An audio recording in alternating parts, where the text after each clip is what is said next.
talking about trying to figure out the defensive issues, and then at the start of this game, you needed a timeout and a early substitution. Could you kind of take us through what you guys went over and to try to get things corrected early? Yeah, I mean, I just didn't think, we, maybe got off to a great start. I thought there was a lot of things just that we kind of had some breakdowns on, and tried to make some substitutions. I thought we got it corrected a little bit, in that second quarter, but I thought we didn't close the quarter very well. And then I thought the third quarter, we came out and were much better on both sides of the ball, but that's certainly not the start that we wanted to get off to. But I do give the guys a lot of credit in terms of that's going to happen. They course corrected, and, we got better as the game went on, and, we locked into the things that we needed to do. But we certainly didn't start the game that way. And, again, you want to be able to get off to a better start than we did. But I thought our defense picked up when we were better, much better in the second quarter than we were in that beginning of that first. Io like 3 minutes into the game. Was that matchup the spark reason because you wanted offense? What was kind of the thought process? No, I mean, I thought, I just didn't, I thought, Derek, he is an unbelievable defender and rebounder and shot blocker. And I just felt like there was some opportunities for him to get that into the game. And, he just didn't get into the game early. And, I just felt like they were playing, I don't want to say they were playing necessarily small, but I felt like we could take Lonzo and put Lonzo on Sadiq Bey, and then we could put Io and put Io on Cunningham. And I just felt like we needed a jolt of energy, and Io has always been a really good motor guy. And, listen, Derek played really, really well in that third quarter. But I think to start the game, there were some things he had an opportunity to get into the game that he didn't get into the game. And I just didn't like our energy level. And I felt like I needed to change it up the momentum a little bit. And I just kind of went with Io because I think Io always comes in with kind of a mentality to defend and be disruptive and be aggressive. And, I thought, when he got in there, he did some really good things really early in the game.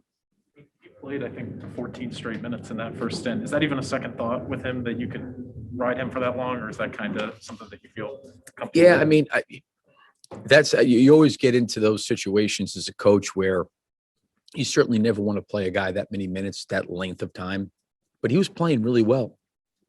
And our team, I think, responded when he was out there with some of the plays that he made. And, I just decided to stay with him, you know what I mean? And, even when I took him off after that 14 minute stint, it wasn't like he was exhausted. He could have probably continued to play. But, again, I thought we needed to get a fresher person in there. But, he did a great job. I thought in a lot of ways when Io came off the bench, we got out in transition. We got some steals. We got some stops. We got right back into the game. And then it went back and forth for a little bit. We opened up a little bit of a gap in that second quarter, but I didn't think that we closed the half very well. But going back to what you said, I thought Io coming off the bench as early as he did a nice job for us.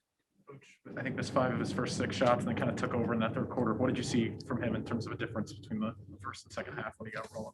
Yeah, I mean, I got a lot of confidence in Vooch. He's just a really, really good basketball player. Smart. Like, he's a guy that can kind of course correct in the game. He can see things.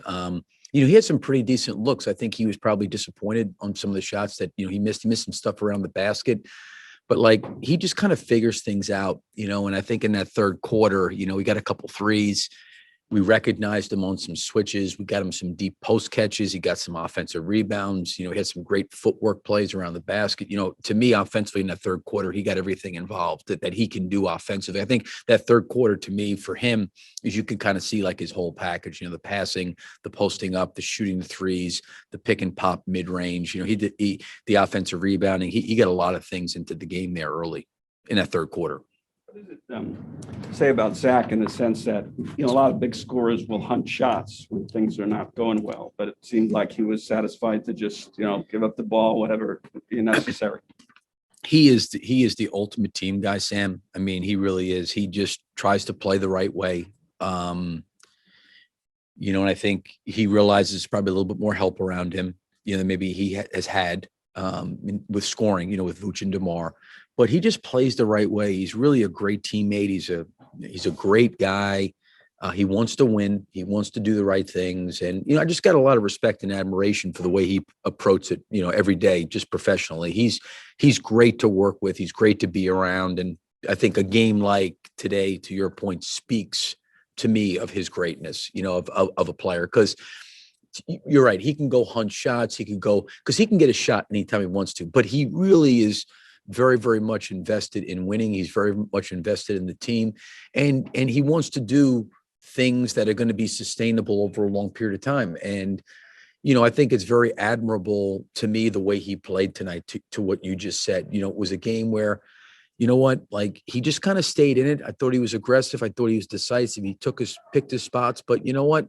We ended up scoring 133 points tonight. He didn't score a lot of them, but you know what? He all he cares about is the team doing well. And I just really, really respect that. And I think for a good portion of his career, maybe there's been some teams that he's been on that maybe haven't been quite good enough to win.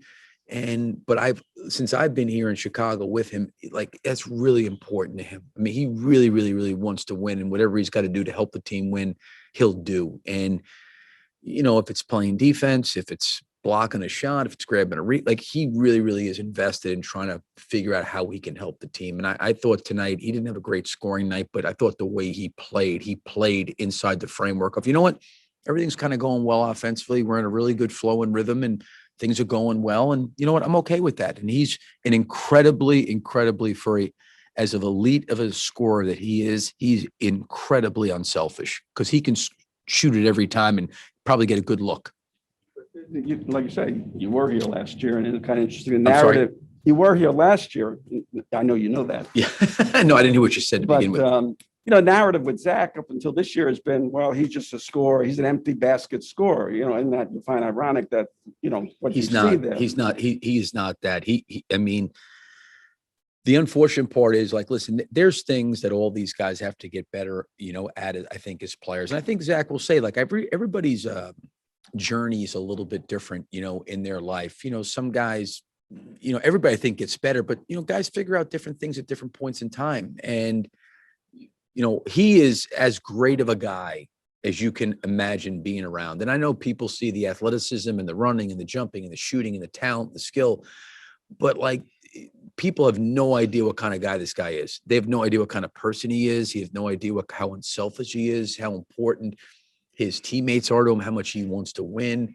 And I don't agree that, maybe some of his stats had looked like that in the past, but listen, he's had to learn too, with all the talent that he's been blessed with. I give him a lot of credit that he's saying, okay, he could sit there and say, listen, just give me the ball and let me play.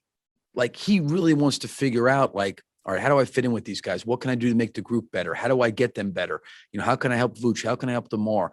And I think it really speaks volumes to who he is. I don't necessarily think maybe in the past with some of the teams, maybe the points can be viewed as meaningless because they didn't win, but that's not really a reflection on him. It is really, really important to him. And I feel like just being around him for a year and a half right now, I've seen a side of him from the beginning that is, he really, really wants to win.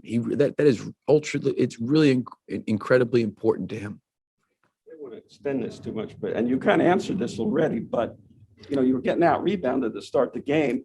So then Did you see how many shots, Sam? I thought about you during the game. Shots, long rebounds, picked up, thrown back out, another long rebound. We gave him up. You know what I mean? I appreciate my helping you, but the one thing I wanted to notice was that sort of counterintuitively, you were getting out rebounded and replaced a taller guy with a smaller guy. And you did explain it, but is that, it sort of goes to your philosophy a little bit of transition, disrupting turnovers, is that. Well, I think it goes to what we talked about before the game. When they came in with Lyles, he is a problem, and he was a problem last night for Utah because he's picking and popping, and you know what? They ended up making, I think, 19 threes last night against Utah. And in the Milwaukee game, they made 18. When they make threes, they can play with anybody. And Trey Lyles is a big part of that. So it wasn't necessarily the rebounding as much as it was, what are we going to do with Lyles on all these screens he's setting? because he's picking and popping. And it's really a tough cover for Tony or Vooch to have to guard the pick and roll and then run out there and close out to him, because he's really good at shot faking and driving or shooting. And when he kind of gets set in the game, it opens up a different element to their team. So it wasn't really about the rebounding as much as the fact that they were playing small to 5. Okay, thank you. That was good. It was good. You were right on the rebound. I said the long rebound. So we get hurt on long rebound.